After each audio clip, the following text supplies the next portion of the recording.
Lucas capítulo 22. Era uma quarta-feira, amados. Ainda, não é? Ainda quarta-feira. Chegando para quinta-feira. Jerusalém estava alvoroçada. As autoridades religiosas, sacerdotes, escribas, fariseus, saduceus, todos os partidos religiosos estavam planejando matar a Jesus. Toda vez que eu leio essa expressão, planejavam matar a Jesus, eu lembro do que o falecido Tim Keller disse certa feita. Jesus não era um cara legal, porque não se crucifica caras legais. Se crucificam ameaças. Jesus era uma ameaça. Uma ameaça. A única preocupação que aqueles facínoras tinham era de não orquestrarem a morte de Jesus na Páscoa. Porque era uma ocasião em que a população de Jerusalém triplicava. Eles acreditavam que expor Jesus à morte numa festa das mais populares em Israel, uma das 3 grandes festas, Páscoa, Pentecostes e a festa dos tabernáculos, aquela ocasião específica da Páscoa, com a cidade cheia, eles disseram, não é uma boa ideia. Mas Deus disse, é uma boa ideia. Há quem diga que Jesus, morto na cruz, exposto, na sexta-feira, era o dia justamente que os judeus celebravam a Páscoa em Jerusalém. Eu descobri essa semana, era um detalhe, de que os cananeus, ou melhor, os galileus celebravam a Páscoa na quinta. O pessoal da Galileia. A população de Jerusalém, que ficava na Judéia, celebrava na sexta.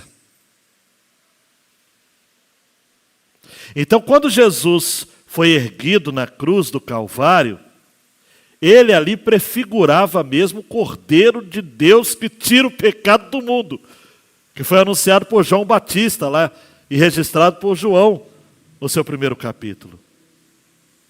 Era mesmo para ser assim. Todo mundo que passava ao pé do Gólgota e olhava para Jesus, não tinha como não fazer uma relação, uma conexão clara. É o Cordeiro. Esse é o Cordeiro perfeito. Mas preste atenção, nessa orquestração divina, Deus precisou usar de pessoas, de circunstâncias, para montar esse enredo. Daí então, preste atenção aqui, a importância de Judas Iscariotes. Ele, sem saber, fez parte do grande plano de Deus. Porque com a proposta de Judas de trair a Jesus, as autoridades religiosas tiveram o plano perfeito. Para, sem sujar as mãos, entregar Jesus ao julgamento. Ele seria denunciado por agitação pública. Uma palavrinha que a gente não usa muito no português, sedição, com S, obviamente, né? Sedição. Um agitador. Alguém que provocava uma convulsão social. Esse foi o crime atribuído a Jesus. Essa foi a pecha colada em Jesus. E tudo tramado no coração de Judas. Judas era de Quiriote, uma cidade pequena da Judéia. Há quem diga que Judas também era um nacionalista, se não um zelote, como Simão, um patriota, certamente. Judas, de certo modo, estava decepcionado com os rumos que Jesus havia dado ao seu ministério. Ele queria algo mais intenso. Ele queria algo mais revolucionário. E eu estou com muitos comentaristas que vão nessa linha, inclusive o saudoso pastor Rousseau Shedd. Judas entregou Jesus, talvez, Luiz Gustavo, para precipitar uma revolução. Há quem pense assim. Mas nós que conhecemos o plano da revelação sabemos que tinha de ser assim. Não precisava ter sido Judas. Poderia ser o José, o Joaquim, o Manuel. Mas aprove a Deus que ele fosse o filho da perdição. Por um propósito eterno, que não adianta você me perguntar, porque eu não entendo e nem quero entender. Sabendo que Jesus seria traído, que ele seria traído, mesmo assim, ele prepara a Páscoa. Eu vou ler o texto, mas eu já estou dando o pano de fundo aqui. E para ficar em segredo ou em secreto o lugar onde Jesus celebraria a Páscoa, porque onisciente que ele era, ele sabia que se Judas descobrisse o local onde seria celebrada aquela Páscoa com os discípulos, Judas, me permita usar uma expressão popular, daria com os dentes. E a prisão de Jesus não seria no Getsêmani, como foi, mas seria por ocasião da Páscoa. E Jesus não teria celebrado a ceia. E nós não teríamos hoje acesso a esse memorial. Tudo é por conta da providência divina. Deus manda 2 dos seus discípulos mais confiáveis. Dou um doce para quem adivinhar quem são esses nomes. Não vou dar doce. Pedro e João. Eu nem dei tempo para vocês olharem para o texto. Jesus chama Pedro e João e diz: prepare o local para a Páscoa. Vocês vão encontrar um homem com um cântaro na cabeça. É raro um homem com cântaro na cabeça. Era. É um trabalho próprio para mulheres. Mas esse foi um código. Aí olha para mim, pastor, mas como é que foi isso? Eu deduzo que Jesus, de antemão, conhecia esse cidadão. Ele era um discípulo de Jesus. Nós não sabemos o nome dele. E ele combinou os detalhes. É uma possibilidade real. E reunindo-se, e aquele homem ouviu a palavra, a senha, que foi: o mestre mandou perguntar onde fica o aposento, ou o cenáculo no original, no qual eu comerei a Páscoa com os meus discípulos. E essa senha fez com que lhe fosse mostrado, o homem cedesse um cômodo da sua casa que ficava no alto. Esse é o sentido da palavra cenáculo. É a sala do andar superior. E ali, Laci, Jesus celebra a última Páscoa. E esse é o tema da mensagem desta noite. A última Páscoa. E você já Se você for inteligente, junto comigo, acompanhando, já sabe que essa já é uma dica do que eu penso sobre a Páscoa, né? Aquela foi a última Páscoa. A partir dela, nós os cristãos não celebramos mais a Páscoa. Nós celebramos o que aconteceu naquela última Páscoa. Vamos ao texto?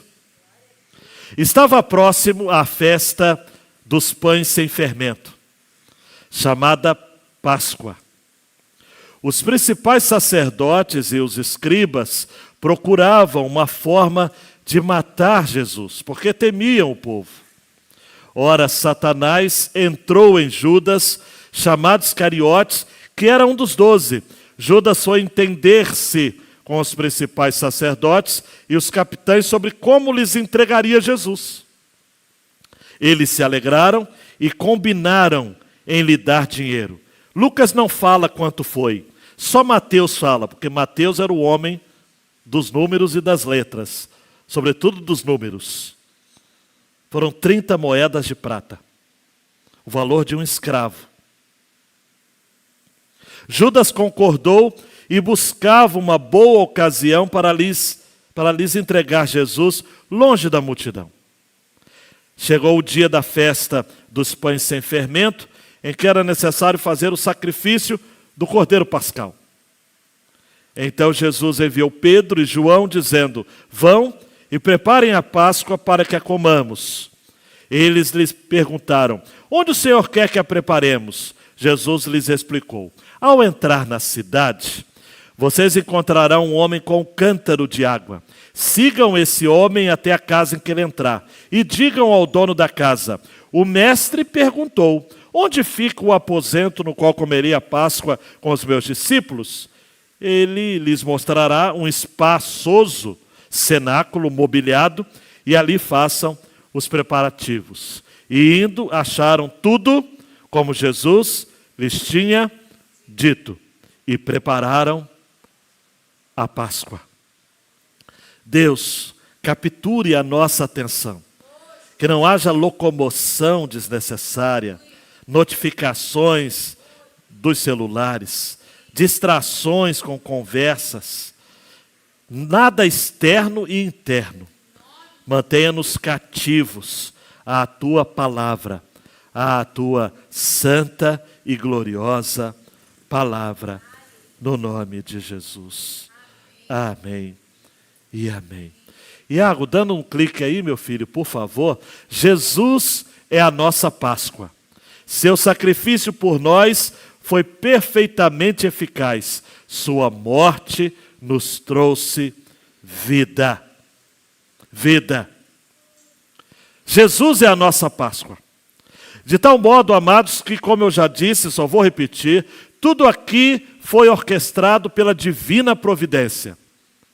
Os versos de 1 a 6, Judas foi a forma de matar Jesus encontrada pelos sacerdotes e escribas. Eles não queriam sujar as mãos, eles não queriam que alguns dos guardas do templo matassem a Jesus, eles não queriam que Jesus fosse morto numa emboscada, eles queriam que Jesus fosse entregue.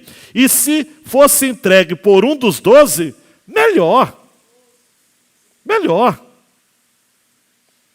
Judas deu essa forma que essa turma geniosa e malévola aguardava. E depois, dos versos 7 a 13, nós vamos ver a Páscoa como sendo o contexto para matar Jesus. Olhe para mim, queridão e queridona, preste atenção. Jesus havia ido a Jerusalém outras vezes, tá?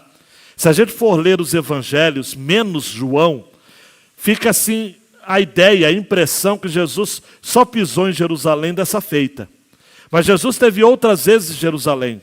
Eu ouso dizer que todo ano ele estava em Jerusalém. Nos últimos anos do seu ministério ele estava ali. Só que ele entrava e saía. Entrava e saía. Nada lhe acontecia, ele não era preso, ele não era parado. Mas essa Páscoa era diferente. Essa Páscoa era diferente.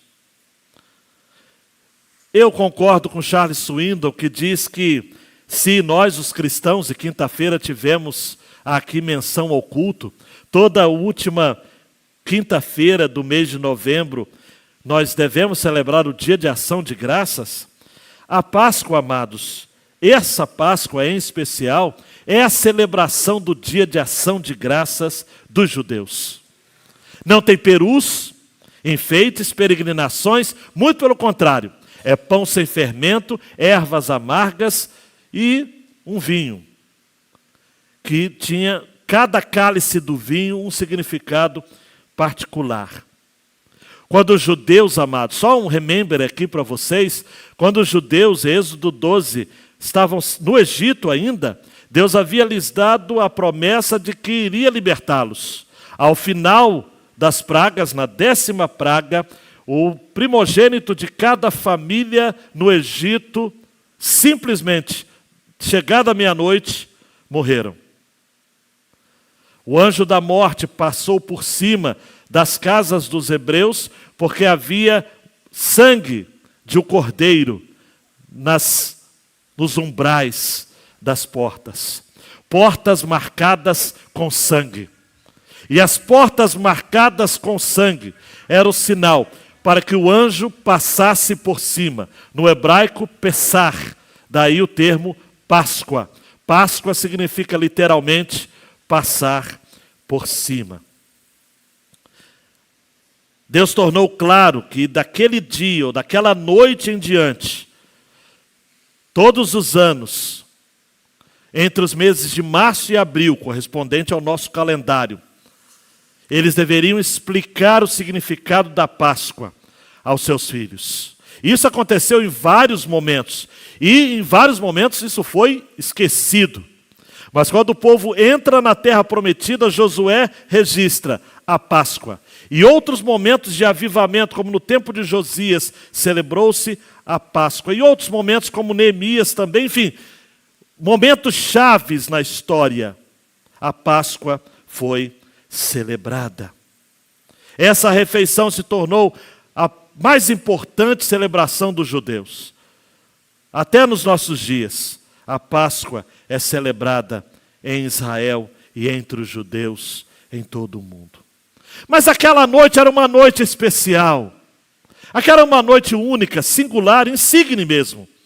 Jesus se reúne com seus discípulos e de maneira apropriada resolve estabelecer aquela refeição como sendo a última de todas as Páscoas. E domingo que vem, querendo Deus, nós vamos ver como Jesus ressignifica tudo aquilo com mais alguns cálices de vinho e agora também com o pão representando o seu corpo e o vinho representando o seu sangue. E ele estabelece aquele memorial. Naquela noite, naquela madrugada, que todos, ou a maioria dos comentaristas concordam, que era aquela madrugada de quinta para sexta, Jesus amanhece sendo julgado, morto, logo na sexta-feira. A forma, queridão, dando um clique para matar Jesus. Todos temiam a Jesus. O versículo 1 e 2 diz que estava próxima a festa dos pães sem fermento, que era uma festa imediatamente após a Páscoa, ou que antecedia a Páscoa, para ser ainda mais preciso, onde os fermentos eram escondidos da casa dos hebreus, e no dia de Páscoa, ou no dia da Páscoa, o cordeiro pascal era imolado. Por ocasião, ou em se aproximando desta festa, os principais sacerdotes e os escribas procuravam então uma forma de matar Jesus, porque eles temiam o povo. Em Lucas 19:47, diz que Jesus ensinava no templo.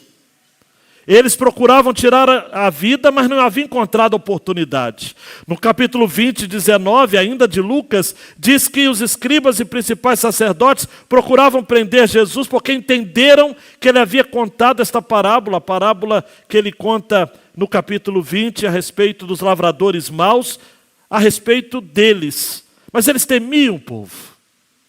O comentarista William Hendrickson, presta atenção, diz algo muito interessante. As coisas não aconteceram conforme eles, as autoridades religiosas, haviam determinado. Porque eles diziam, não pode ser durante a festa.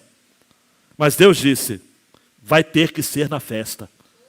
Eu decretei que fosse assim. E aí preste atenção, não precisava ter sido assim, mas foi assim. Diz-nos no versículo 3 que Satanás entrou em Judas. Judas permitiu que seu coração fosse tomado por Satanás.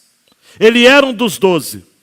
Mas naquele momento, queridão e queridona, ele estava agindo sob o instinto e a manifestação e a manipulação e o controle de Satanás. Em Lucas 22, 22, Jesus diz, olha, o Filho do Homem vai segundo o que está determinado, mas ai daquele porque ele está sendo traído. Mateus 26, 24 vai dizer o mesmo texto, mas vai acrescentar uma expressão. Melhor seria para ele se nunca tivesse nascido. Ao dizer isso, Jesus está dizendo que tudo que lhe está ocorrendo, inclusive sua traição, prisão e morte, está integralmente de acordo com o decreto eterno de Deus. Ele não lamenta. Jesus não está, amados e amadas, em nenhum momento preocupado. Imagine Jesus, olhe para mim, imagina Jesus sua face serena, no controle da situação. Ele nunca deixou de ser Senhor. Ele nunca deixou de ser Deus. Ele era Deus bebezinho em Belém e agora ele não é menos Deus. Ele continua sendo Deus também aos estertores da sua própria vida. Nos últimos dias da sua vida, Jesus foi soberano. João registra de que o diabo havia posto no coração de Judas para que ele traísse Jesus. E diz até mais, porque João é muito detalhista, porque João foi testemunha ocular, né? Lucas fez registros de testemunhas em segunda mão. João, escrevendo 60 anos depois dos fatos, ele está com a memória ainda acesa. Ele diz o seguinte, depois que Judas recebeu aquele pedaço de pão, porque Jesus disse, olha, aquele que me trai, aquele que come comigo, no mesmo prato. Judas, que dá uma de sem noção e olha para Jesus e fala, porventura sou eu, mestre. Jesus não o condena. É interessante que Jesus em nenhum momento fala, é você, Judas. Não, ele não fala nada. Ele só diz, é aquele que come comigo no prato. É um de vocês é o diabo.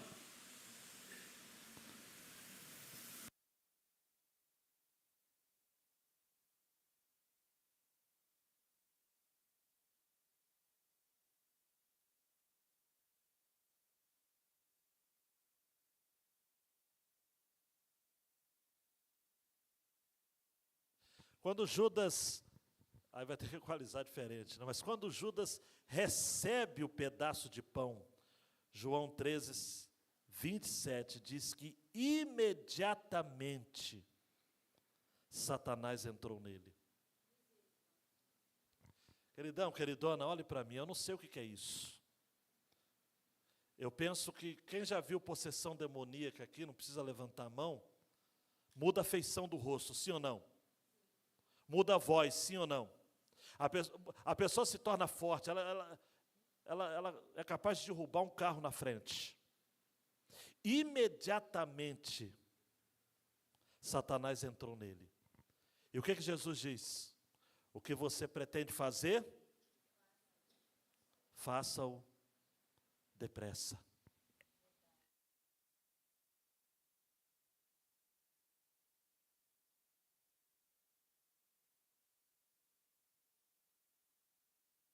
Faça-o depressa. Judas saiu, amados, correndo desesperado. Ele foi descoberto. N.T. Wright, no seu comentário, diz que, em menor proporção, Judas deu aquilo que os chefes dos sacerdotes precisavam. Uma oportunidade para prender Jesus quando não houvesse multidão ou multidões por perto. Foi para evitar isso que Jesus planeja celebrar a Páscoa em um lugar fechado, apenas com seus discípulos. Por que Satanás precisou possuir Judas para que ele o traísse, ou traísse a Jesus? Porque sozinho ele não faria. Judas por si só não trairia Jesus, porque ele havia caminhado com Jesus. Tudo bem que João vai dizer de que ele roubava ou subtraía, ele tinha um seu comportamento meio que estranho, mas amados, o texto é tão claro, que se Satanás não entrasse em Judas, isso não aconteceria. O propósito, o objetivo de Satanás é sempre acusar. Por isso que Jesus foi acusado de, toma nota, impostor, rebelde, falso profeta, falso Messias, um mentiroso que está pondo Israel em perigo. E para concluir o que o Wright fala, a traição de Judas é o primeiro passo nesse processo de acusação.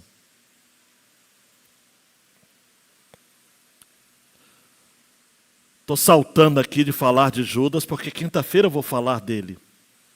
Só que eu preciso, Fabiano, deixar claro aqui, de que não existe justificativa para isso que Judas fez. Porque o texto diz, Satanás entrou em Judas, e isso aconteceu porque Judas permitiu. Porque havia no coração de Judas algo que atraiu a Satanás. Eu posso dizer que havia uma predisposição de Judas. Imagina, queridão e queridona, pensa comigo. Judas era uma pessoa altamente privilegiada. Durante meses, Judas viveu na presença de Jesus, comia, bebia, viajava. A voz de Jesus acalmando a tempestade, ele estava lá. A figueira estéril que ele amaldiçoou e não produziu mais fruto, Judas estava lá. Quando Jesus expulsou os cambistas do templo, aqueles que devoravam as casas das viúvas, Judas estava lá. Quando Jesus rogava aos pecadores, trazendo uma palavra de consolo, a alma de Judas descansava nele. Judas viu quando Jesus, o grande médico, restaurou com ternura o inválido. Judas estava lá quando Jesus se inclinava compassivamente sobre os enfermos para curá-los. Judas estava lá. Mas mesmo assim, por míseras 30 moedas de prata, o possuído Judas, o endemoniado Judas, entregou Jesus.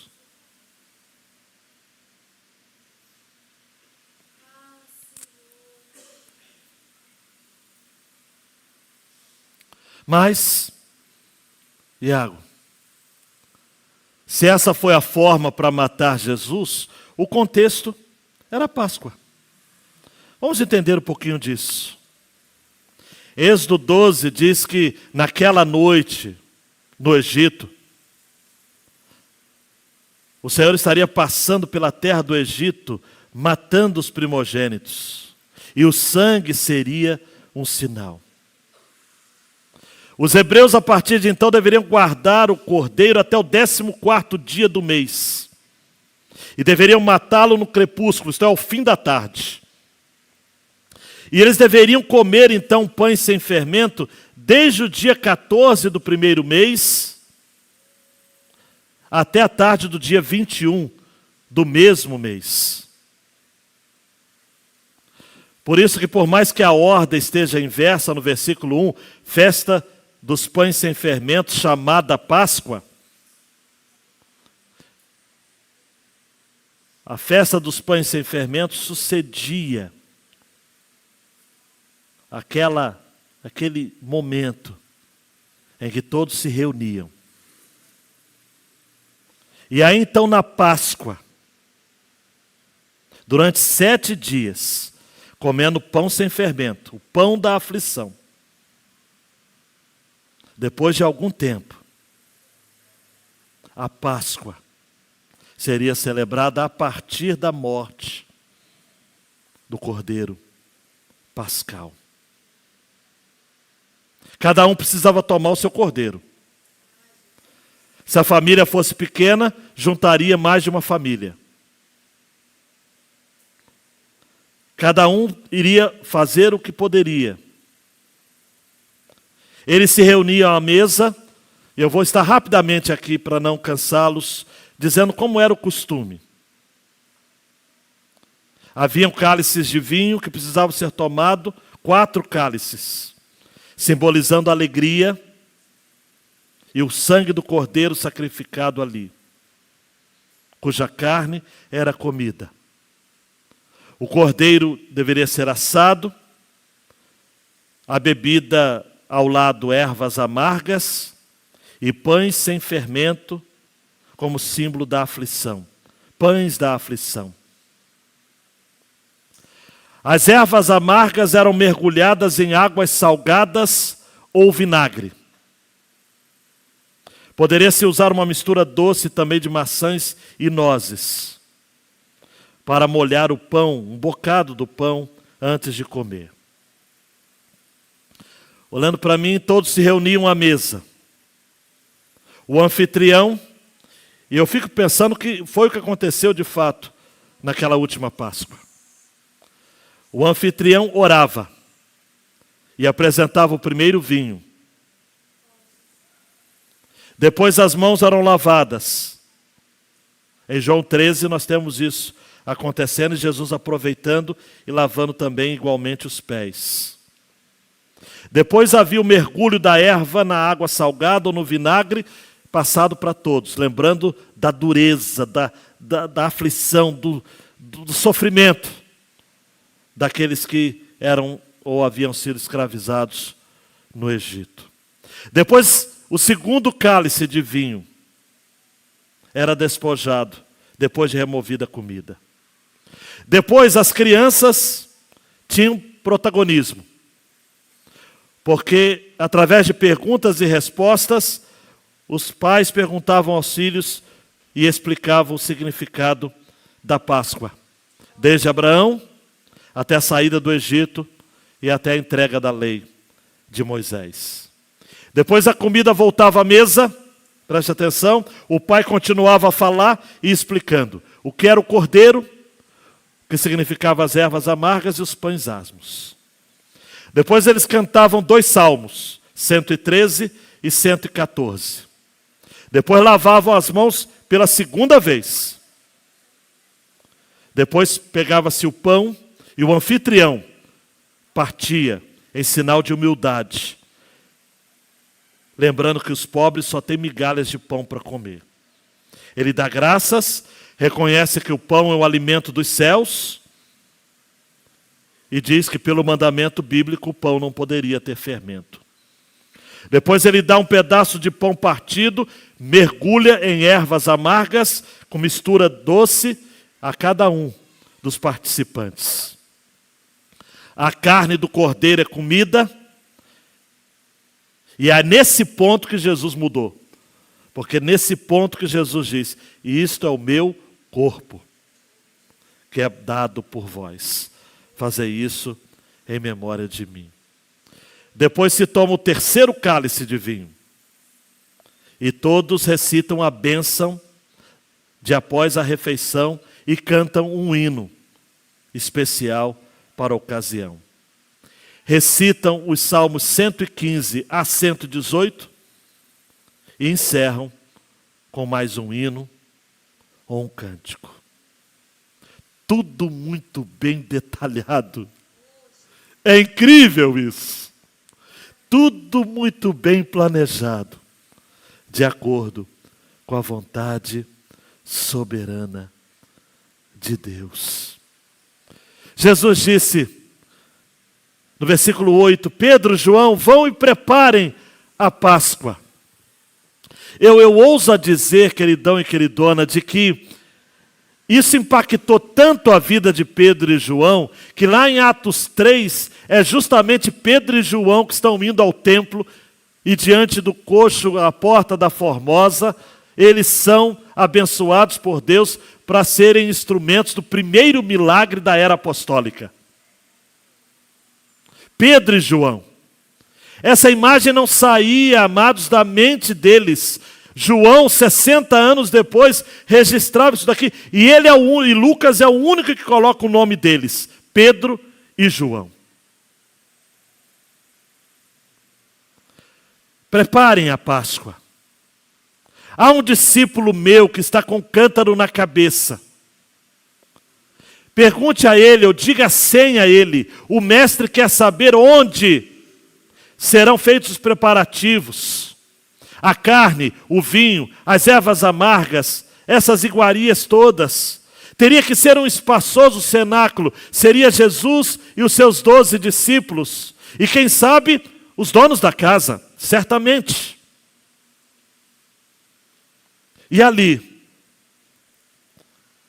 achando tudo como Jesus lhes tinha dito, prepararam a Páscoa. É incrível, amados, de que nós estamos diante do cumprimento daquilo que em Êxodo foi apenas uma sombra. Porque em Êxodo, toda aquela constituição que nós encontramos em Êxodo capítulo 12, tudo aquilo estava prefigurando este momento, era para essa hora. Jesus veio para fazer por Israel e por mim e por você aquilo que Moisés e Arão não conseguiram fazer completamente, fizeram apenas no primeiro Êxodo. E isso foi paradigmático, foi modelo.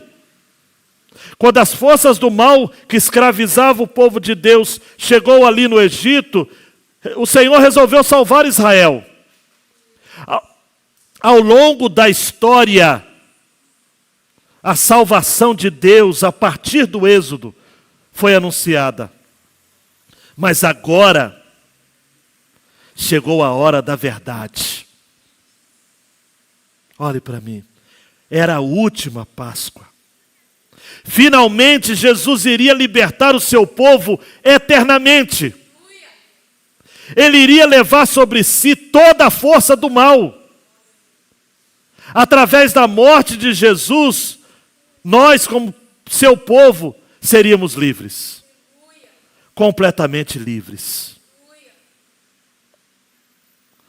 Por isso que uma criança chegou para o seu pai, e ele escreve isso no seu livro,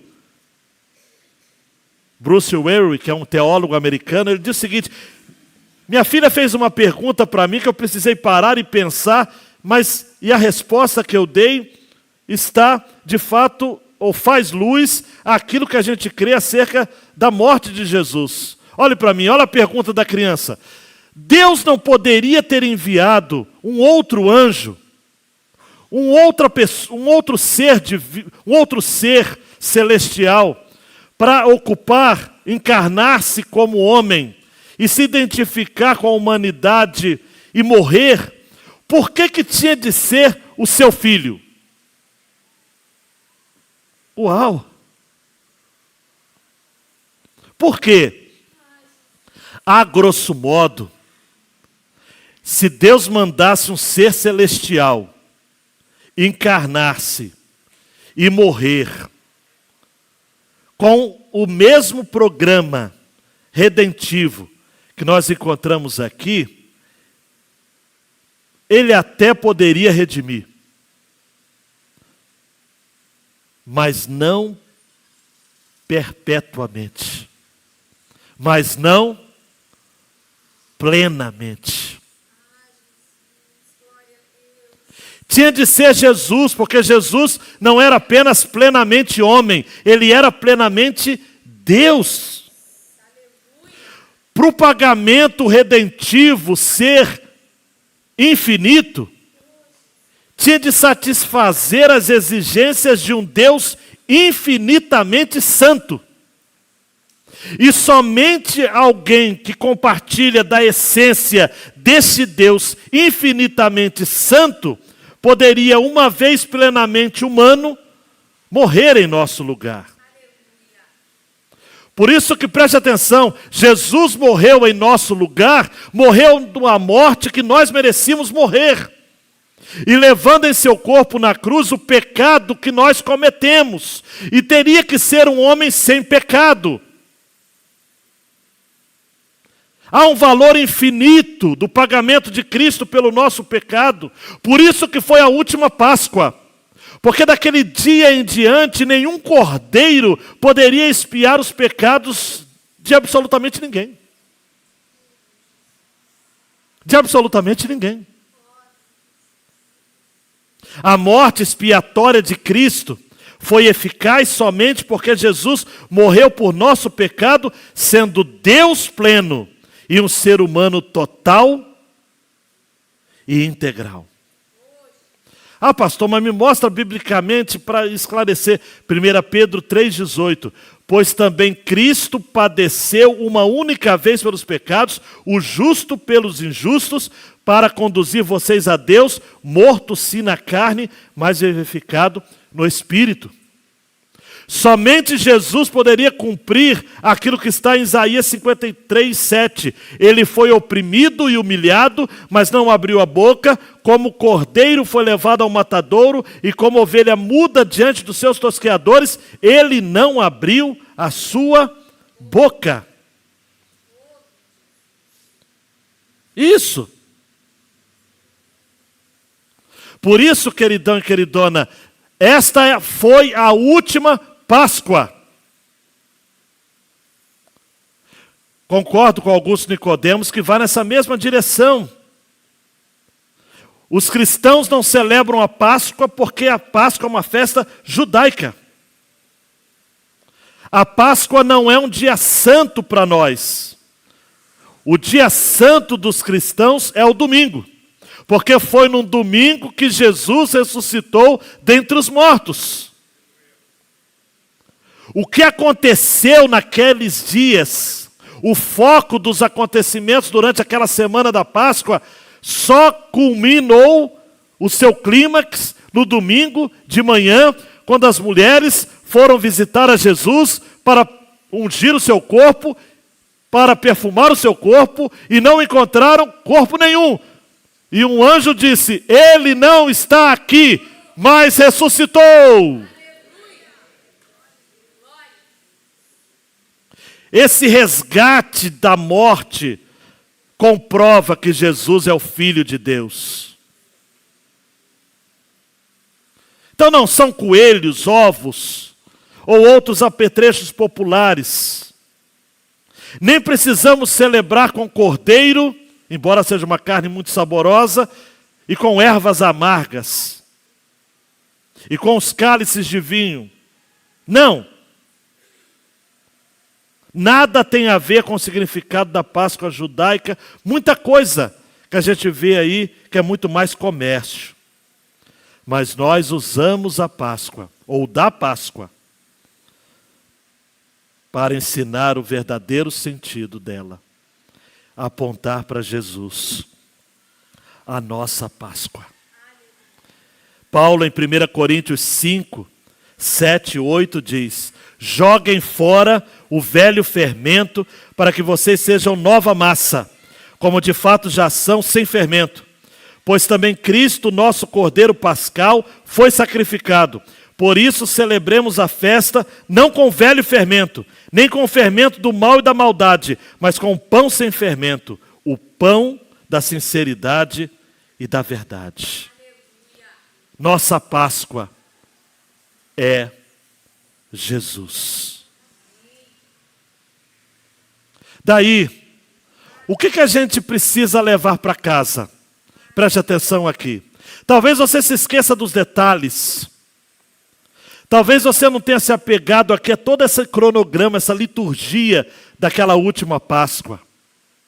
Talvez você, como eu, até se confunda sobre a questão dos pães asmos e da Páscoa e como é que era isso. Lembro que eu era adolescente e ouvi uma mensagem que dizia isso, né? O rigor em relação a não ter fermento em casa era tão grande que eles colocava as crianças para percorrer a casa inteira, para tentar encontrar, que seja um pouco de fermento para jogar fora. Os episódios, amados, envolvendo Judas Iscariotes, mexe com a gente. Mas dando 2 cliques aí, Iago, leia isso daqui. Ouça isso daqui. Todos temos um Judas dentro de nós, quer admitamos ou não.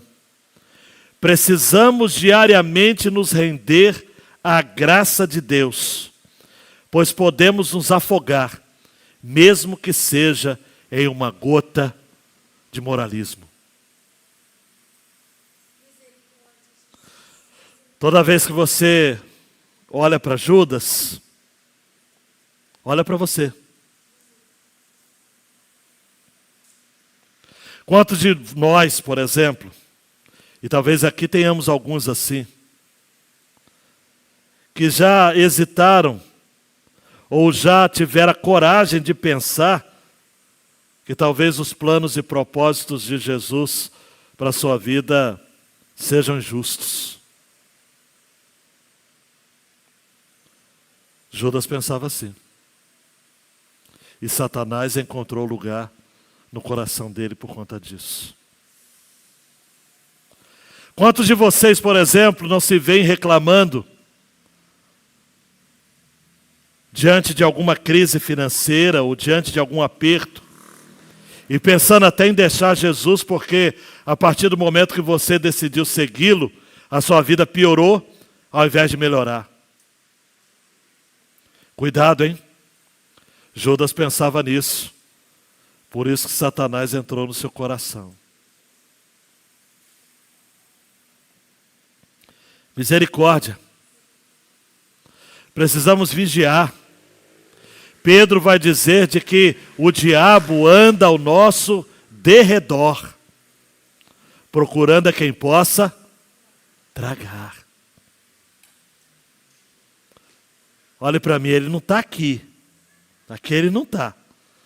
Mas ele está aqui nessa região. Ao derredor.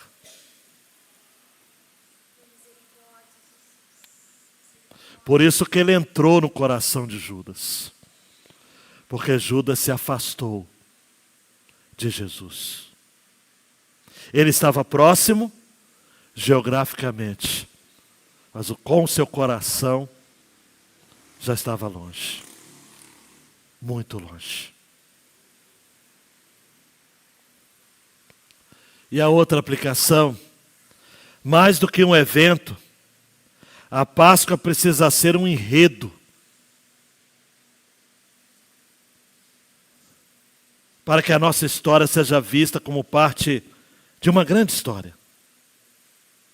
Somos livres. Jesus nos libertou.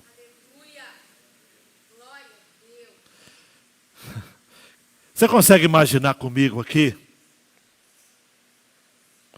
Êxodo 12:7, a ordem de Deus é: peguem um pouco de sangue e passam nas 2 ombreiras e na viga superior da porta. O irmão André tem um artigo de Portas Abertas, já falecido, ele escreve sobre o Êxodo, e ele fala assim, tem gente que olha para esse texto da Páscoa, e eu aconselho você a ler, e uma das devocionais dessa semana vai ser Êxodo 12, e você deve estar perguntando assim, onde está o Deus de amor aqui? Matar um animal? E eu sei que tem gente aqui que defende os animais mais do que defende as pessoas até. Matar um animal? Colocar marcas, manchas de sangue nas portas das casas? Mas, amados, preste atenção, a graça estava no sangue. Porque sem derramamento de sangue, não há graça. Não há redenção. Não há salvação. A nossa culpa para com Deus, ela é tão intensa. A nossa culpa para com Deus é tão violenta, é tão expansiva que, preste atenção, ou você paga o preço pelo pecado, seguindo as instruções de Deus à risca, sem falhar em um mandamento sequer. Alguém aqui consegue isso? Levanta a mão, por favor. Ou você permite que o outro, outro, pague a sua pena. Queridão, queridona, nós precisamos de um Redentor por conta disso, porque sozinho nós não conseguiremos. É uma dívida impagável. Deus matou a Jesus para que nós tivéssemos vida. Deus, como grande anfitrião dessa Páscoa cósmica, matou o Cordeiro, seu próprio Filho, para que nós pudéssemos sermos beneficiados diretamente. Nós que, usando a linguagem de Paulo aos Efésios 2, estávamos longe, fomos aproximados pelo seu sangue, pela cruz. O justo pelos injustos. Aquele episódio, amados, não foi um episódio sangrento, pura e simplesmente. A Páscoa, ou na Páscoa, se expressa o favor de um Deus que ama e providenciou esperança para o seu povo. Você concorda se eu falar única esperança? Concorda? Única esperança. Os israelitas não tinham outra escolha. E olhe para mim, você também não tem. Você também não tem.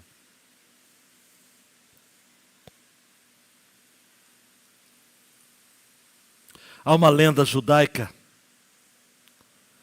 que diz que naquela noite de Êxodo 12, não se falava outra coisa na terra de Gósen, no Egito. A Isabel se encontrava com a Maria, a Ana se encontrava com a Joana, e todos só falavam a mesma coisa. Será hoje à noite, à meia-noite. E as mulheres em conversa sempre se lembrando, olha, não podemos nos esquecer do sangue. Chegando em casa, acertavam com os maridos que pegavam o cordeiro, levavam ao centro da bacia, o cordeiro era morto, o sangue ficava ali, e todos ficavam naquela expectativa. Esta lenda judaica conta que uma criança começou a incomodar o seu pai. Pai, o senhor tem certeza que tem o sangue lá do lado de fora? E o pai sempre dizia, meu filho, eu sei o que eu estou fazendo.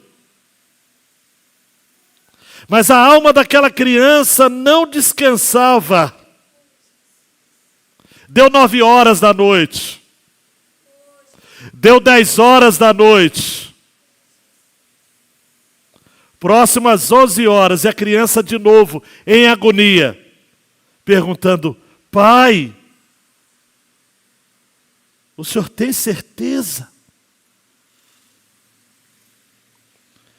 E a história prossegue, 11h30.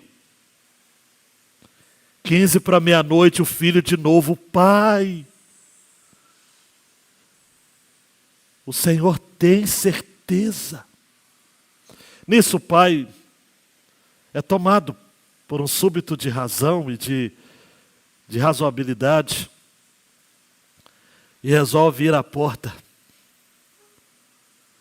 E qual não é a sua surpresa que havia acontecido aquilo que a gente sempre, vez por outra, acontece na nossa casa? Um fica esperando pelo outro, o outro pelo um. Não havia sangue. E faltando poucos minutos para meia-noite. Ainda bem que o sangue estava próximo na bacia. As portas foram manchadas. A porta foi manchada. E ato contínuo, momentos seguintes, o anjo da morte passou. E vendo o sangue, passou por cima.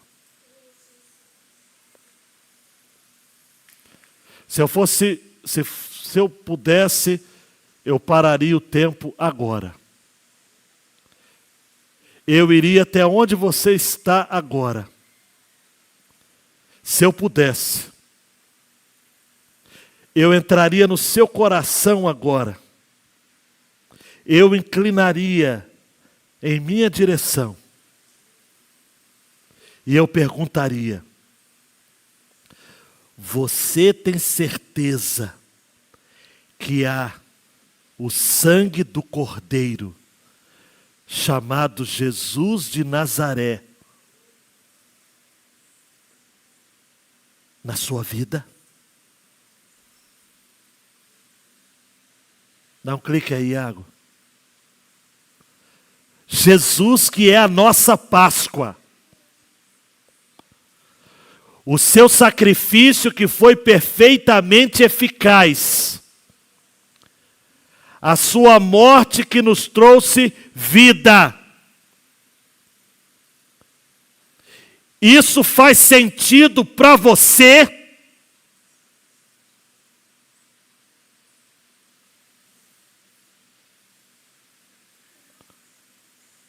Ou quando o anjo da morte passar, você terá de lidar com a morte. Porque Romanos 6:23 vai dizer que o salário do pecado é a morte. E você vai ignorar João 3,16 na sua vida. Porque Deus amou o mundo de tal maneira que deu seu Filho unigênito, para que todo aquele que nele crê não morra, não pereça,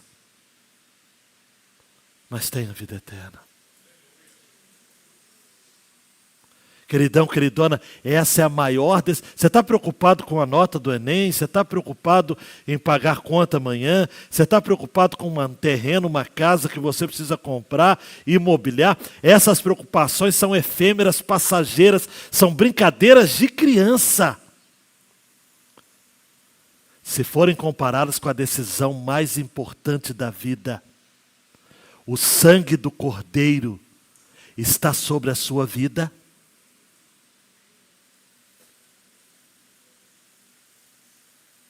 Abaixe sua cabeça e permita que isso lhe incomode profundamente e severamente.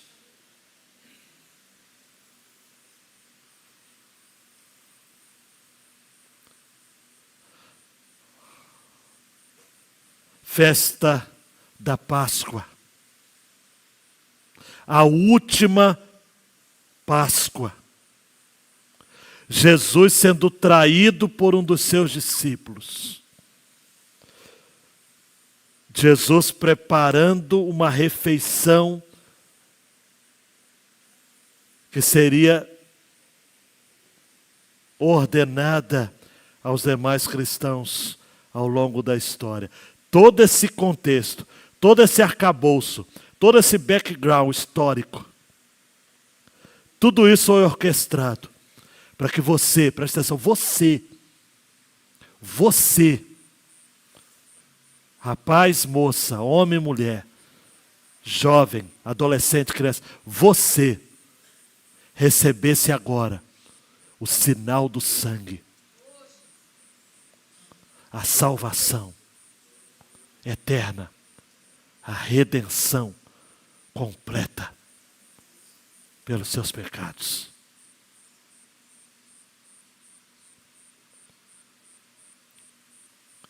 Eu creio que o Senhor está salvando pessoas agora.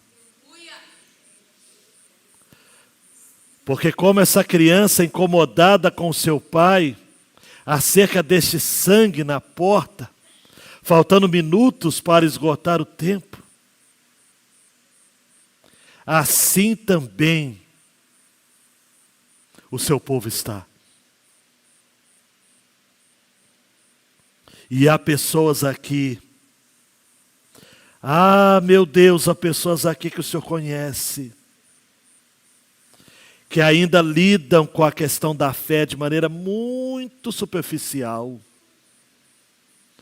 muito religiosa, como uma tradição de família, mas é muito mais do que isso. Tem que haver sangue na vida. Jesus disse, se confessarmos, João disse, palavras de Deus, se confessarmos os nossos pecados, Ele é fiel e justo para nos purificar os pecados e nos purificar de toda a justiça.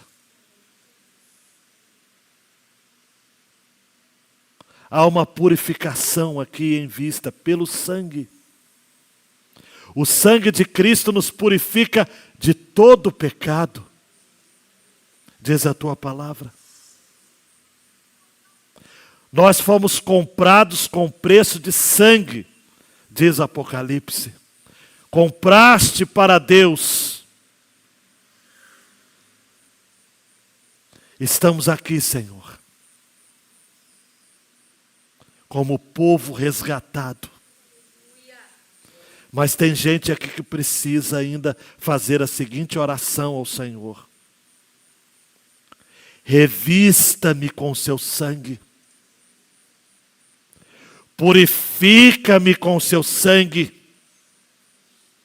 marca minha vida com selo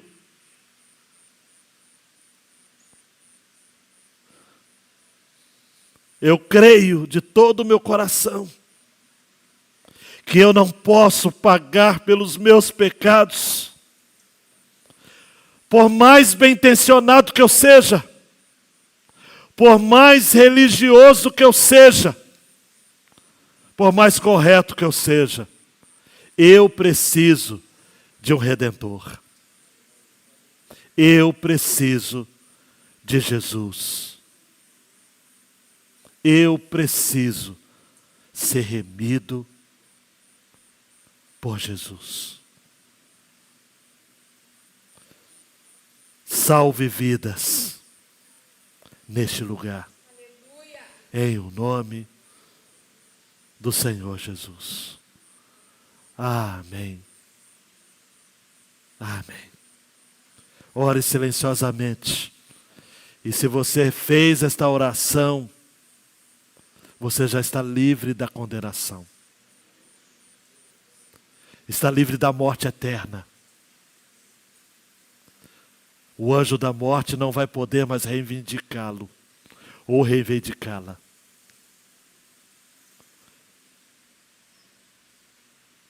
Porque Jesus é a sua Páscoa. É a minha Páscoa. Ele já morreu